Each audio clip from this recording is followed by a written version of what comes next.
Hello, welcome back to I Create For You. We are in the Ghosts Among Us book, and this is also in the people writing letters to the author about their experience genre. Okay, this one's called Dangerous Games from Lois Wren. 12 years ago, my husband and I moved into half of an old Victorian duplex in Cleveland Heights, Ohio. From the beginning, the place gave me the creeps. Doors would inexplicably open and close, and footsteps echoed in the empty hallways. I'd also experienced rushes of cold air. My engineer husband would always have some logical explanation for the occurrences. Many mornings when I was alone and my husband had gone to work, I would clearly hear Edith, Edith, in a plaintive childlike voice. It frightened me so much that I started to leave the house several hours early so as not to be alone. On Halloween, nobody came to our house. We were baffled as we watched the children cross the street to avoid our home. Finally, I did some research and found a magazine and a newspaper article reporting on a death from 12 years before. A woman named Marion Walls plunged to her death from the attic of our house. Her husband told the police that she had been hanging curtains when the accident occurred. Yet, she had been naked and her ankles and wrists were browned. The paper boy and neighbors had come forward to report that Mr. and Mrs. Walls played strange games and they had seen her dangling from the attic window before. Until the accident, Mr. Walls had always managed to rescue her by pulling her into the window from the floor below. I checked and saw that there were indeed dents on the windowsill apparently made by rope burns. Browsing the old obituaries, I found that the viewing of Marion's body was held in the parlor of our house and was hosted by her sister Edith.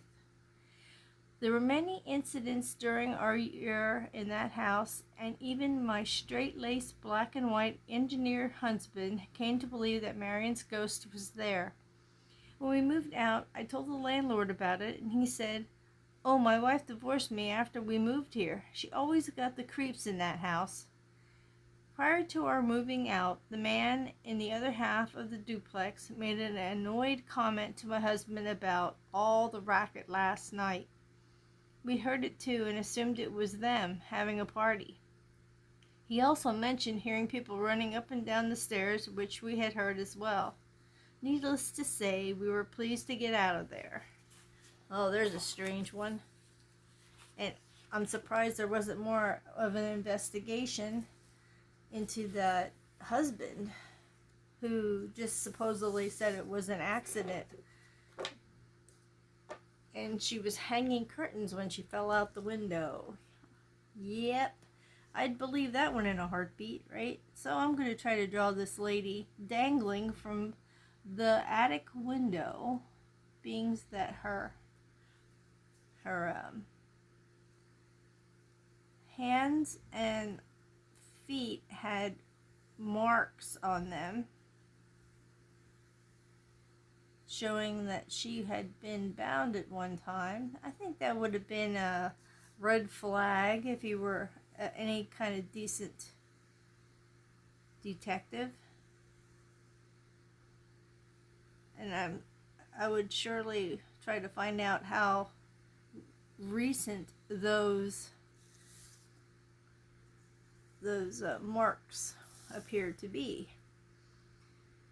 Okay, here's the supposed window, and I am going to make it look like it is partially up,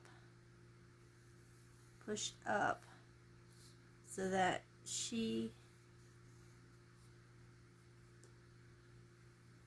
is going to be dangling outside of it. Okay, so she's dangling outside of it. Let's see how we can do this. Well, like there would be a rope probably hanging from up here. So we'll just make a rope. I know this isn't the best rope look, but this is how I'm going to do it. And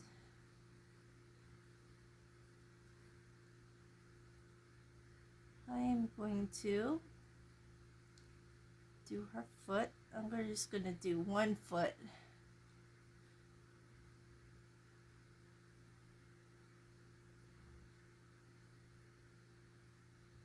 Oops.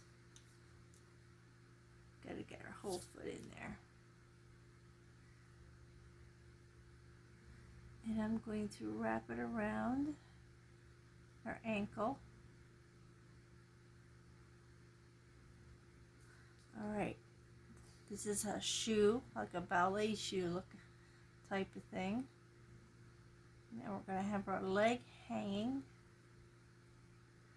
And then we're going to have the other leg over this way. Oh, let me get this better. I don't know what your thoughts are on that, if that makes sense to you. If you would have thought otherwise, you would have questioned that husband just a little more. And exactly what kind of games were these people into? That it was one thing of her hanging precariously by the window. And so it seems like she was calling out to her sister to help her, but you can kind of guess how that went, right? I'm trying to do her. These are like leggings that she's wearing. I'm gonna put, and let's see, her shirt. And I'm gonna make it look like she has, since it said that her hands were also had marks on, I'm gonna put her hands behind her back.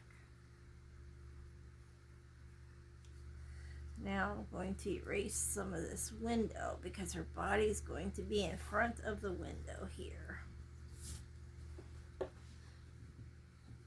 Alright, let's see if I can do this upside.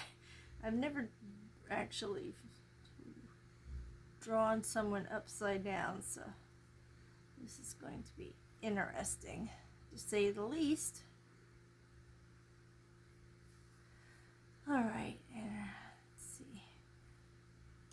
Remember, this is outside of the window. She's hanging right there by the window, and then her top of her body is going to be outside of the window because her husband is a weirdo. And if she is hanging upside down, her hair is going to be hanging upside down. So I'll give her hair hanging upside down. I'm just going to give her long hair. Okay, now we're going to get her. I wonder if I can do this upside down. I will try. Wouldn't it be weird if I could draw better a person's face upside down than I can right side up? Okay, here's her eyes, her nose, and I'm going to give her this because she is yelling for her sister. So this is going to be here and here.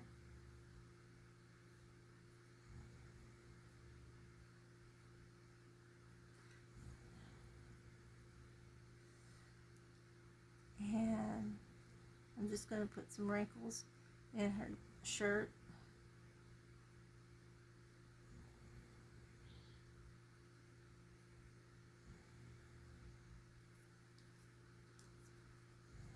And then make a weird looking cuff here.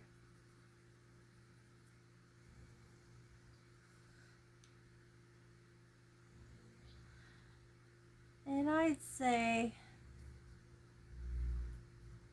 that I did not too bad of a deal here, except I'm going to put her here like that. Alright, so Here is our upside down woman hanging out the window,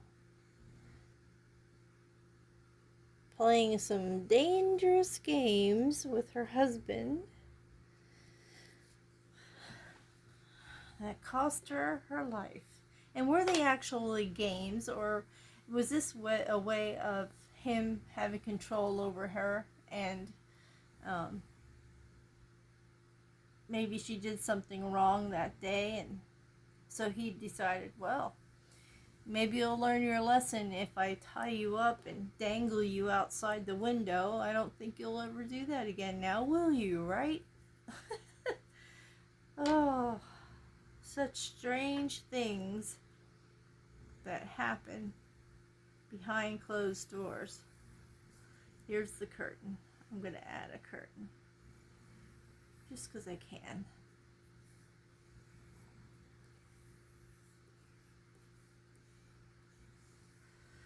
Alrighty then. And that concludes this story. And I would have done what that lady did too. I would have researched it just to figure out what may have happened that I'm getting this reoccurring, if it was reoccurring, incident.